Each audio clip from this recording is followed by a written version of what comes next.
Hello everyone. CBDT ने एक circular issue किया है 5 अप्रैल को, जिसमें कि सैलरी से डिडक्ट होने वाले टीडीएस के बारे में बहुत ही इंपॉर्टेंट बातें कही गई हैं। इस सर्कुलर का लिंक हम आपको नीचे डिस्क्रिप्शन बॉक्स में दे देंगे, वहां से आप इसे डाउनलोड कर सकते हैं।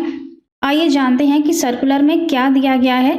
तो इसमें कहा गया है कि subsection 1A has been inserted in section 115 BAC, जो कि न्यू टैक्स रिजीम है। और ये सर्कुलर जो इशू हुआ है ये बेसिकली असेसमेंट ईयर 24-25 और फाइनेंशियल ईयर 23-24 के लिए इशू किया गया है। आगे लिखा है कि ये जो न्यू टैक्स रिजीम है ये एप्लीकेबल होती है इंडिविजुअल्स पर, HUF पर, association of persons, body of individuals weather incorporated और नॉट आर्टिफिशियल जुडिशियल पर्संस। ये सभी लोग अगर न्यू टैक्स रिजीम में जाना चाहते हैं तो उसे ऑप्ट कर सकते हैं। इसके बाद टीडीएस से रिलेटेड इसमें दिया हुआ है कि न्यू टैक्स रिजीम आपकी डिफॉल्ट टैक्स रिजीम होगी फाइनेंशियल ईयर 23-24 से, और जो सैलरीड पर्सन्स हैं उनके पास ये ऑप्शन हर साल रहेगा कि वो न्यू टैक्स रिजीम ले सकते हैं और अगले साल उससे ऑप्ट आउट करके ओल्ड टैक्स रिजीम में जा सकते हैं, और फिर नेक्स्ट ईयर फिर से वो ओल्ड से ऑप्ट आउट करके न्यू में आ सकते हैं। तो सैलरीड पर्सन्स के लिए यहाँ पर चॉइस है कि वो हर साल ऑप्ट इन ऑप्ट आउट कर सकते हैं।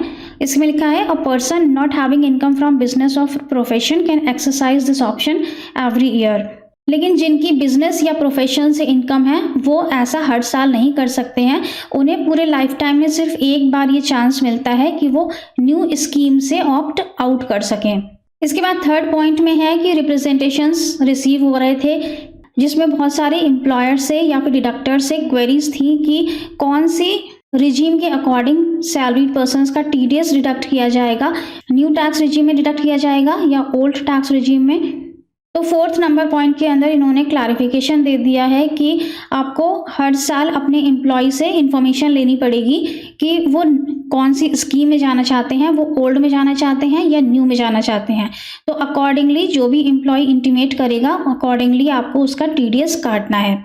अगर एम्प्लॉय कहता है कि हम न्यू रिजीम के अकॉर्डिंग जाएंगे तो आपको न्यू के हिसाब से उसका टीडीएस डिडक्ट करना है हर महीने, जैसे सैलरी से करते हैं।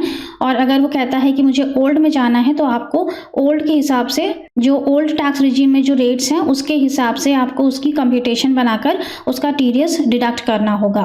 और अगर आपका एम्प्लॉयर आपसे ये नहीं पूछता है तो एम्प्लॉय की भी रिस्पॉन्सिबिलिटी है कि एम्प्लॉय खुद से एम्प्लॉयर को इंटीमेट कर दें कि वो कौन सी टैक्स रिजीम में जाना चाहते हैं, वरना एम्प्लॉयर न्यू टैक्स रिजीम के हिसाब से आपका टीडीएस डिडक्ट कर लेंगे और उसमें आपका ज़्यादा टैक्स कट सकता है, क्योंकि न्यू टैक्स रिजीम के अंदर हमें डिडक्शंस या एग्जेम्पशंस नहीं मिलते हैं। सिर्फ एक स्टैंडर्ड डिडक्शन है जो अभी रिसेंटली स्टार्ट किया गया है। फिफ्थ पॉइंट में इन्होंने दिया है कि अगर एम्प्लॉय इंटीमेट नहीं करता है तो एम्प्लॉयर की रिस्पॉन्सिबिलिटी है कि वो प्रिज्यूम कर ले कि एम्प्लॉय न्यू टैक्स रिजीम के साथ जाना चाहता है, जो कि डिफॉल्ट टैक्स रिजीम होगी, और उसी के अकॉर्डिंगली एम्प्लॉयर उसका टीडीएस डिडक्ट करेगा।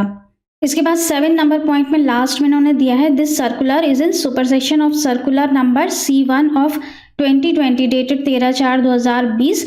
जो 13/4/2020 में सर्कुलर आया था उसको ये सर्कुलर सुपरसीड करेगा, और फाइनेंशियल ईयर 23-24 में टीडीएस किस तरह से डिडक्ट होगा और आगे के भी सब्सिक्वेंट ईयर्स में टीडीएस किस तरह से डिडक्ट होगा वो इस सर्कुलर के अकॉर्डिंग ही होगा। तो बहुत इंपॉर्टेंट सर्कुलर है ये। फाइनेंशियल ईयर 23-24 स्टार्ट हो चुका है। आप लोग अपने एम्प्लॉयर को इंटीमेट कर दें कि आपको न्यू टैक्स रिजीम में जाना है या ओल्ड में जाना है। न्यू टैक्स रिजीम में जहां आपको 7 लाख रुपए तक की इनकम पर रिबेट मिल जाता है, वहीं ओल्ड टैक्स रिजीम में जाएंगे तो आपको 5 लाख रुपए तक की इनकम पर ही रिबेट मिलता है। न्यू टैक्स रिजीम में आपको कोई भी एग्जेम्पशंस या डिडक्शंस क्लेम करने का मौका नहीं मिलता है, जबकि ओल्ड टैक्स रिजीम में जाते हैं तो वहां पर आपको काफ़ी सारे डिडक्शंस और एग्जेम्पशंस मिल जाते हैं। तो आपको कंपैरेटिव चार्ट बनाना होगा कि आपके लिए कौन सी स्कीम बेनिफिशियल रहेगी।